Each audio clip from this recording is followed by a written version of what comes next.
What is up, guys? I am the one and only Eagle Double T, and in this video I'm going to be comparing the Xbox One S controller to the Nintendo GameCube controller.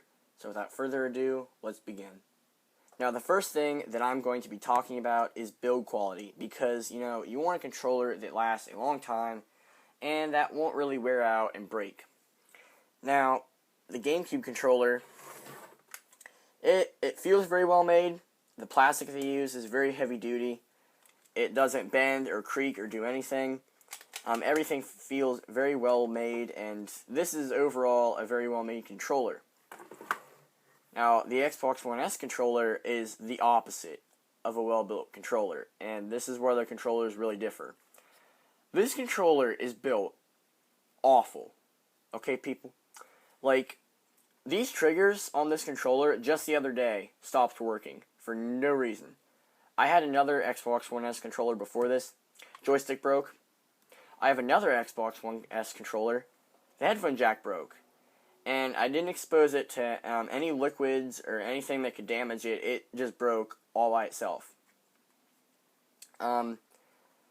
It feels heavy. It feels nice. It does have a good feel, but in reality, it's really not made very well. And the GameCube controller is definitely made a lot better. Now, the next thing I'll talk about is the comfort, which is a hard category because both of these controllers are extremely comfortable. Now, the Xbox One S controller, it's a lot more heftier and fatter than the GameCube controller, as you can see. But it fits my hands very well. It feels very natural to hold, and my fingers go right to the triggers and my thumbs go right to the joysticks, and it's pretty natural holding this controller. Now, the GameCube controller has a much more different shape. It's much skinnier, and my fingers kind of wrap around the little handles. And even though the handles are pretty small, it does fit my hands really, really well. And it is really, really comfortable to hold. I really like the triggers, how they just kind of like melt into your finger the way they're shaped. It's very, very comfortable to hold. Both these controllers are extremely comfortable, but if I had to pick just one to use all day, I would probably go with the Xbox One S controller, but just barely. Now I'll talk about the buttons, triggers, joysticks, etc. Now the Xbox One S controller has very nice joysticks. They are pretty smooth and they're very grippy. However, they do actually grind down into dust after a long time, and I'm dead serious. The D-pad is okay. It is a nice size. However, it kind of clicks like a mouse, a computer mouse, which I don't like very much. It has a classic A, B, X, Y button layout, a home button in the center, along with two other buttons down to the bottom. The triggers are very nice. They have rumble directly in the triggers, which provides for a nice gameplay experience. They are very smooth triggers, and they're just nice in general. Great if you have a good trigger finger. If you're playing first-person shooters, anyway. Now, the bumpers are pretty nice. They make a nice click, and they really blend right in with the rest of the controller, and the design is really nice on them. With the GameCube controller, it has a C-stick, which a lot of people aren't a big fan of. I think it's fine. I would rather have a regular joystick, but it's really not that big of a deal.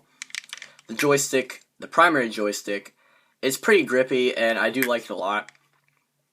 Now, the D-pad, it's not as big as the one on the Xbox One S controller. However, it does feel much nicer. It has a play and pause button in the middle. The triggers are very, very unique. They have a curved shape, so your fingers fit right into them, and they won't fall out or slide out or anything like that. And the whole trigger just pushes directly into the controller, which is very unique. It also has this shoulder button, Z. There's only one of them, and it really feels pretty terrible, honestly. I do like the button layout on the GameCube controller. It still has the same A, B, X, and Y buttons. However, it's laid out a bit differently.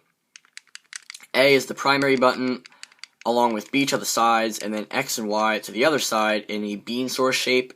And I really, really like this because for a lot of games, A is the primary button, like in Metroid Prime, and being able to just switch to X or Y, it's very convenient. Now, overall, the Xbox One S controller is a solid modern controller, while the good old-fashioned GameCube controller is a very well-built, very tough controller that is going to last you a lot of rage sessions if you're someone like me that throws your controller. I hope you liked the video. Comment down below which controller you prefer, and please subscribe for more video game related content. I am the one and only Eagle Double T, signing off. Goodbye.